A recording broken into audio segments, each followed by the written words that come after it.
Good afternoon. Okay, a couple of items for you today. Not much going on around here, obviously. You've all seen the president's statement we issued this morning on the House passing his Build Back Better agenda for the middle class, which came just 3 weeks after the bipartisan infrastructure deal also passed. And since this came through today, I wanted to just highlight and note for the American people a couple of the big benefits that are in this package that we're looking forward to moving through the Senate. Today, families pay an average of $8,600 per year on pre-K. Under the president's plan, most of them will pay $0.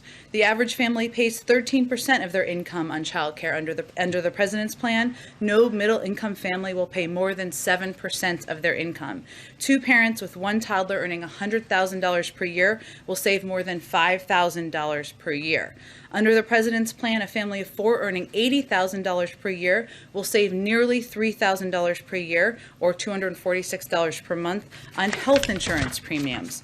With this plan, countless Americans will save thousands of dollars by negotiating prescription drug prices. For example, limiting cost sharing for insulin products to make sure they're no higher than $35 starting in 2023. Insulin is essential for many people around the country. It will cap it at $35. That is a big deal. And one of the biggest financial burdens on families is housing costs, as we're seeing around the country. Build Back Better will take historic steps to reduce those costs by helping to build, rehabilitate, or preserve 1 million homes. Finally, it also reduces the deficit by $112 billion over 10 years, and several economists and analysts from leading rating agencies like Fitch Ratings and Moody's Analytics have made clear the president's agenda will not contribute to higher prices. Their findings echo 17 Nobel Prize winners in economics who've already stated they believe the Build Back Better Act will, quote, ease longer-term inflationary pressures.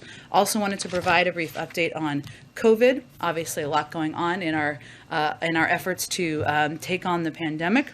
This morning, as we all saw, the FDA authorized boosters for all American adults 6 months after primary vaccination. The CDC will make the final clinical recommendation we expect this afternoon. This is a very encouraging step to further protect Americans, especially as we enter the winter months. If you're one of the approximately 100 million people in this country already eligible for a booster, our recommendation is that you get the extra protection afforded by a booster as soon as possible. They are widely available across the country and accessible. Thanks to the president's operational planning since August, over 32 million Americans already have their booster, and boosters are available at over 80,000 locations. Second, we're making strong progress protecting kids, with already 10% of 5 to 11-year-olds getting their first shot. Kids that have gotten vaccinated this week will be fully vaccinated by Christmas. And we're continuing to make a big push to reach parents and kids through visits to one of our 30,000 sites for kids by the First Lady, innovative partnerships with DC Comics, and a White House visit from Sarah earlier this week. Third, we've shipped over 250 million vaccines to the world, more than all countries combined, and made an announcement of a historic opportunity for mRNA manufacturers to receive funding and resources from the U.S. government to produce an additional 1 billion doses next year. Last, over 80% of 12 and older Americans have now gotten one shot. This is a huge number. We're continuing to push for more vaccinations. And finally, our view, and recent polling will show you, that vax requirements work. And recent polling indicates 60% of companies are moving forward with a vaccine requirement, which is a big step forward. Just another little update of something happening here today. Today, first week in the job, our infrastructure implementation coordinator, Mitch Landrieu, and the 7 cabinet members and other agencies responsible for implementation, as outlined in the executive order, Departments of Commerce, Energy, Transportation, Labor, Interior, Agriculture, EPA, and OPM, held their first meeting. Also attending was Brian Deese, who's co-chairing the task force, senior staff from across the White House, Gina McCarthy, Susan Rice, Louisa Terrell, Evan Ryan, and Jason Miller. I have certainly invited him to speak to all of you, and he has conveyed to me he's putting his head down and getting to work as the president has asked him to do, but will be eager to speak to you probably sometime after Thanksgiving.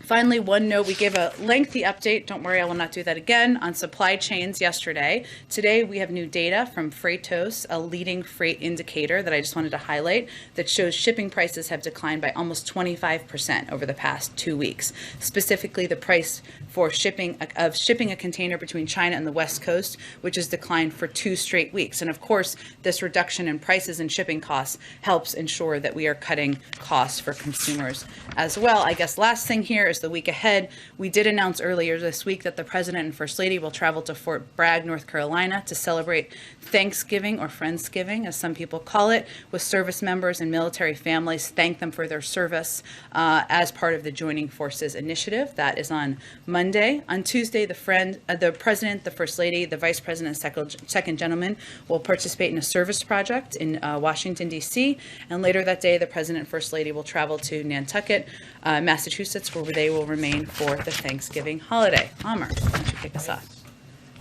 Now that the bill is passed the House, can you talk a little bit about the game plan in the days and weeks ahead to get it through the Senate?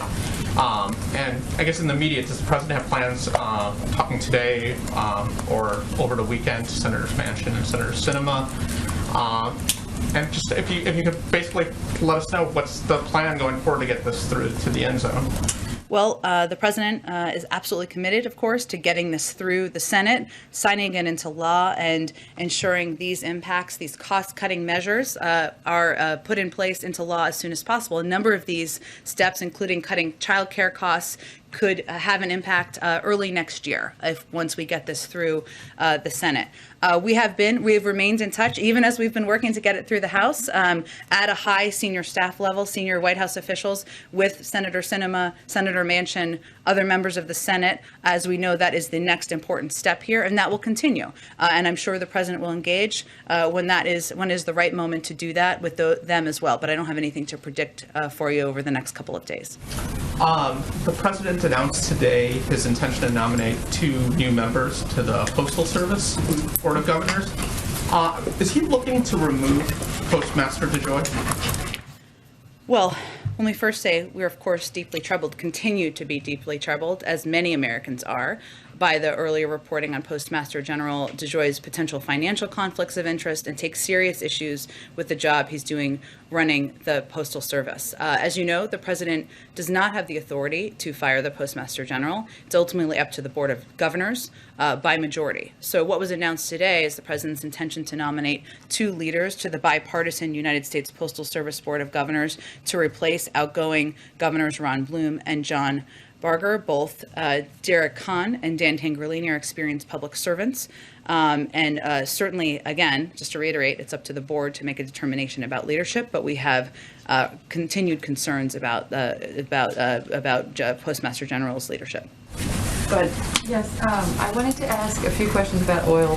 Has the U.S. heard back from China, Japan, South Korea, and India on a coordinated release of emergency stockpiles?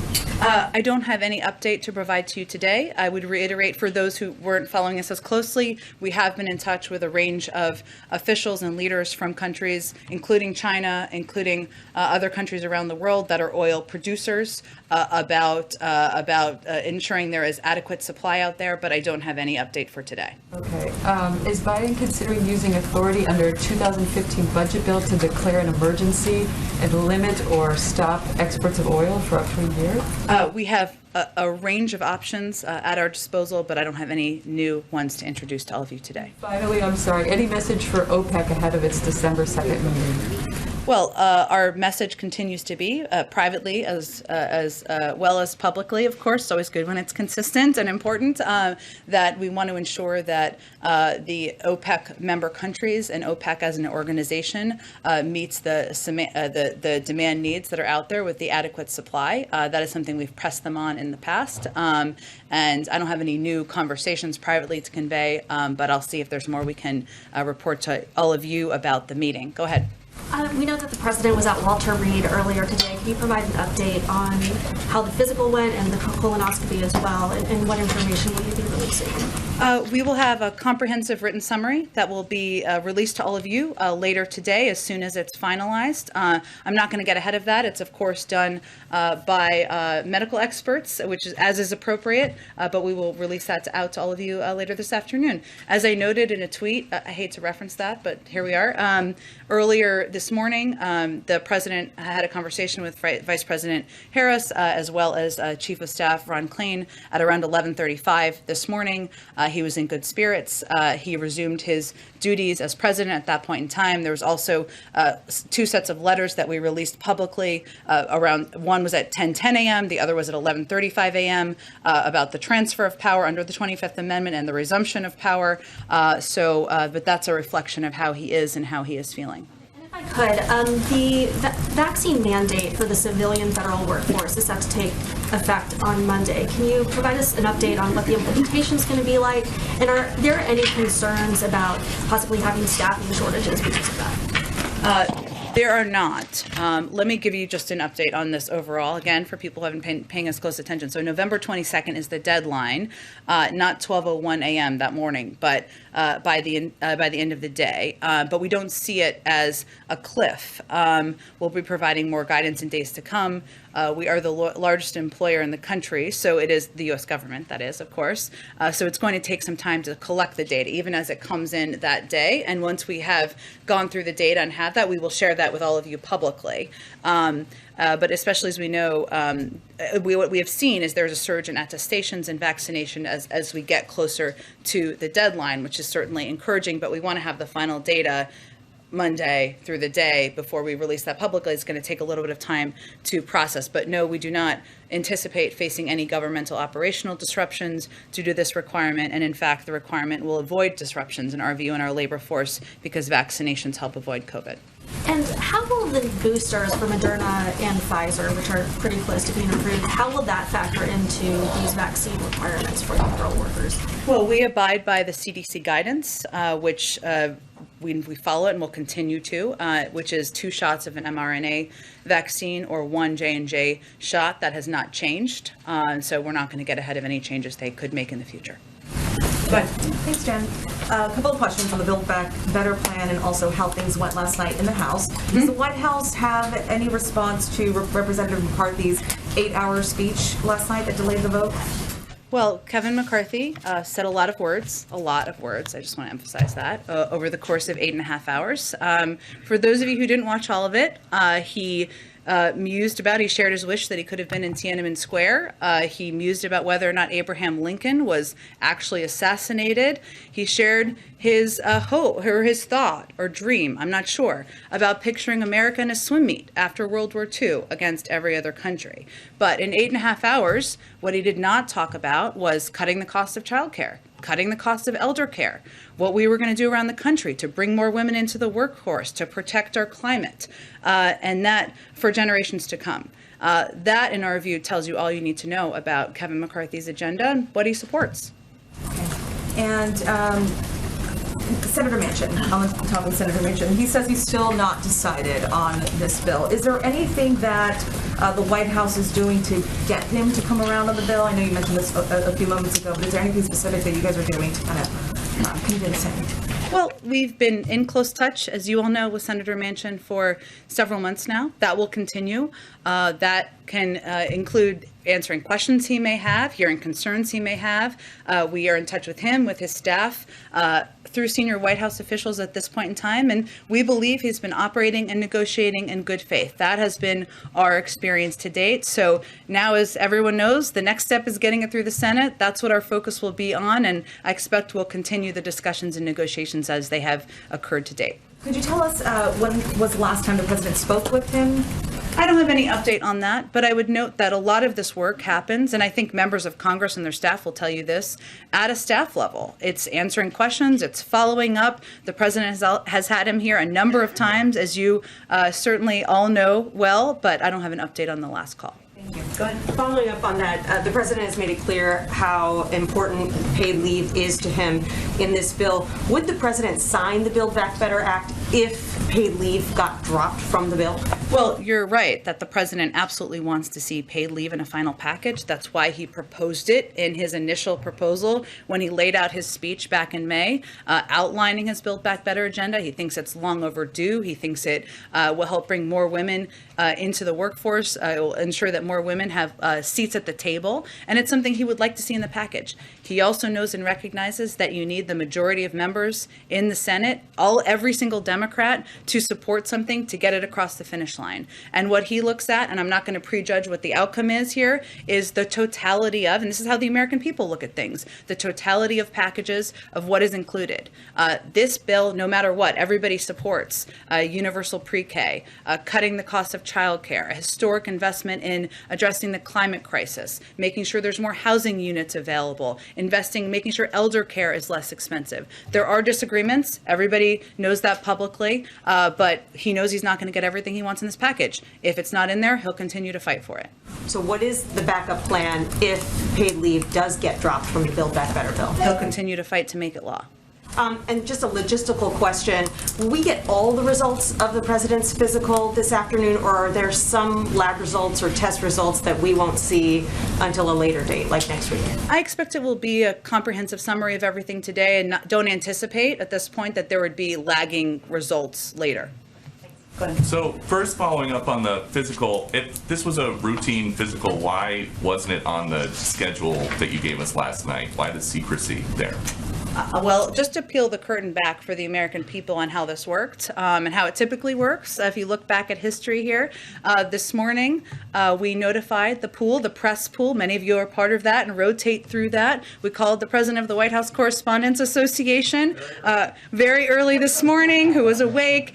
We called the network bureau chief chair that's rotating, as you know, and indicated that the president, not only would the pool be gathering, but the president would be going to get a routine physical. I then sent out a tweet to many, many people out there at around 6:15 a.m. and we have put out many, many updates since then, and we will put out a comprehensive written summary later this afternoon. That's pretty standard for how it's approached, sharing this information. It follows protocols that have been followed in the past, and again, you all will receive a comprehensive summary later this afternoon. Okay, moving on to the Build Back Better plan. Is the president going to stop saying that the Build Back Better plan does not increase the deficit 1 single cent if we now know that that is not true?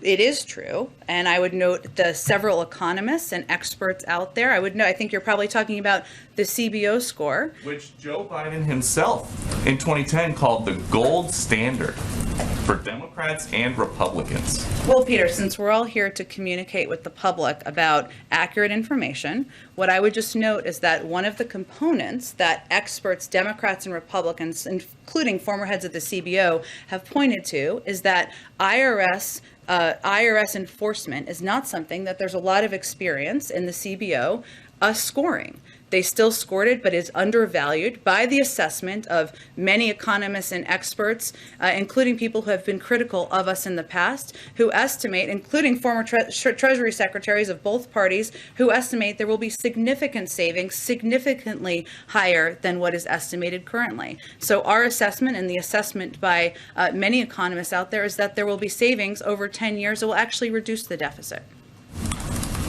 The CBO's projection is that it's going to, there's going to be at least a $160 billion increase to the deficit over 10 years. That is 16 trillion cents. So the president was not telling the truth. Well, Peter, just to go back to the content facts here. So the IRS enforcement component, something recommended by former Secretary Hank Paulson, former Secretary Larry Summers, Democrats and Republicans of both parties who feel there could be significant savings over the course of time. I'm just going to note something that for Trump-appointed IRS Commissioner Charles Rettig said. The administration estimates $400 billion in additional revenue can be generated over the next decade from enforcement efforts focused on higher-end incomes, shrinking the tax gap. This figure is no surprise. Republican former Treasury Secretary Hank Paulson co-wrote an op-ed with other former Treasury Secretary saying that there could be considerably more revenue than we projected from the White House from this. So again, this is an area where experts, economic experts, neither of us are one, I think we can confirm that, have confirmed that there are significant savings that will come from this. That is why moderate members of the House, I think they would tell you, and many of them have spoken to this, including Congressman Kurt Schrader, who is one of the moderates who's on the borderline given deficit impacts, have said is they felt comfortable with it because of the expertise out there about the impact of IRS enforcement. When the last administration tried to say that the CBO was incorrect, you tweeted, "Watching Mulvaney try to walk away from his CBO score and explain the budget outline is awkward and uncomfortable to watch." So what is the difference between the Trump administration saying don't listen to the CBO and the Biden administration saying don't Actually, listen to the we've CBO? praised the overall work of the CBO on the Build Back Better Act repeatedly, and that's what we believe. But again, I would point to the fact that there isn't a great deal of history or experience in scoring IRS enforcement. That's something that economists across the board have noted. That's something that leaders on the Hill, Democrats and Republicans, have been briefed on for several months now, and that's why it wasn't really a surprise to them and why the vote in part moved forward. Go ahead, Kristen. Jen, thank you. Can you explain the timing of the physical today? What was behind it? Did the fact that the president is turning 79 years old tomorrow have anything to do with the timing? Did he want to have that before his birthday? The president is well aware that his birthday is a matter of public record. As the president of the United States, I can confirm that. I will say, Kristen, we knew that we were going to do, he wanted to do and committed to do a physical before the end of the year. So this is obviously meets that timeline. And obviously we work through scheduling availability and requirements in order to do that, because any president is typically at Walter Reed for a couple of hours. Not to harp on this point, but you know, I think there was an expectation there would be a press conference tomorrow. He obviously had a very sorry, yesterday. Oh. He obviously, it's a late night for all of us here in Yeah, Washington. it's okay. He obviously had a very full day yesterday. Was there any last minuteness to the decision of his going in today? I'm sorry, I don't really For the understand your physical. question. To do it or not? To do the physical. I'm not sure I'm understanding your question. Did we Was schedule it yesterday? this planned in days in advance? We had planned to do the physical, yes. Days- But I was, right, but what's the root of your question, just to make sure I answer it? When was it planned? When did he first schedule the physical? Just because he had such a full day yesterday. Sure. And he had a colonoscopy today. That is the nature of being president, and as I would note in the poll report, and this may be why you're asking, the meetings yesterday didn't end until after 8 o'clock last night. Obviously, the president was closely watching the vote last night, as we all were, maybe not through the totality of the 8.5-hour missives, but he was watching closely last night as well. Is there any discussion about having a doctor brief us, given that he is the oldest sitting commander-in-chief? We will be releasing a comprehensive summary, written summary, that will have details from the doctor and other experts who were consulted, medical experts who were consulted, that you'll receive later today. So that, I think, is what our intention I is. just want to ask you on a different topic, broadly speaking. The country is sort of waiting for, anticipating a jury verdict in the Kyle Rittenhouse case. What is the president's direct message to people who want to protest, express their opinions after the verdict, and might we hear from the president after there is a verdict? Well, I just want to preface, I'm not going to prejudge a verdict on an ongoing deliberation over a case. And clearly, once it's concluded, I'm sure there will be something we have to say from the White House. And we have been in close touch with the officials on the ground through law enforcement channels to ensure we are supporting any effort toward peaceful protest. That's certainly what we will continue to encourage as anyone looks to have their voice heard, regardless of the outcome. Go ahead. There was one conspicuous thing missing from the week ahead that Bloomberg is particularly interested in, which is the Fed chair. What's of course. the president's favorite Thanksgiving meal? No. Okay. Yeah. Is it accurate to say that it'll happen on Monday or Tuesday, since that's the time that the president's going to be in? The president intends to make a decision, and I expect we'll have more to share in advance of his departure. So by process of elimination, expect there'll be more to report early next week. Okay. Government funding runs out December 3rd. I'm wondering if the White House right now is looking for a CR to get, towards New Year's, or if you'd like a longer government funding. It's a great question. Given the pure volume of legislative work this week, I have not had a conversation with the legislative team about this. Obviously, we would typically work closely with leadership on determining what that might look like. Let me see if there's more we can report on that to you. And then yesterday you got a bunch of questions about the EV tax credit and Buildback Better. The Canadians are obviously upset about it. It would make sense that because Senator Manchin has said that he doesn't support it, that the president's message to the prime minister is that it's probably going to drop out of the final version of the bill. Is that sort of an accurate representation of what their conversation was, or how would you characterize what his message for the Canadians was yesterday? I think his message was exactly what I conveyed publicly, which is that there's a long history of using tax credits here to incentivize choices. That's true. They'll lower the cost here of electric vehicles by $12,500 for a middle-class family. That's something we want to incentivize in the United States, and we feel it's an industry that will help move towards a more clean energy future, something that will help address the climate crisis that we share an interest with the Canadians. Certainly, as the Canadian leaders read out, this was an issue they raised. I'll leave that to them to characterize further, and the president said, of course, we're happy to continue having a conversation. However, this is something the president is deeply committed to because he believes good paying union jobs that will help us move toward a clean energy industry, help us support clean energy industries is in our economic and national security and national interests. Sorry, one last one to just on the conversation you had with Peter. The CBO estimated that the tax enforcement would bring in a little over $200 billion. You guys are obviously saying $400 billion. I'm wondering if you can, I don't think they're just throwing darts.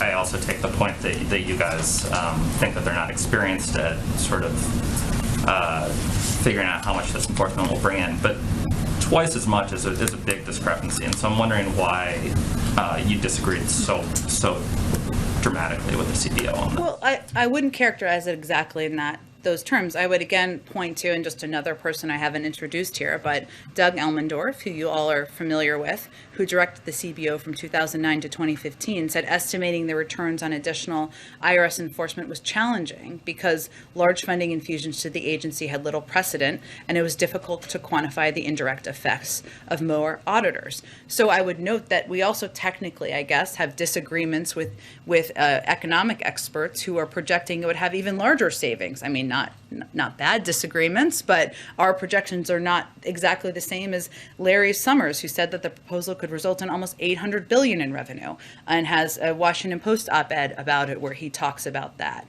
and others who have projected it would have even larger savings. So I think it's just an indication of the difficulty, but what we're pointing to and what we think is an important indication for the American people and for many members of Congress who are concerned, as the president is, about deficit reduction, and this bill will save money in the deficit over the course of 10 years, is that this is something where it will have that impact. It has a larger impact that even we are projecting.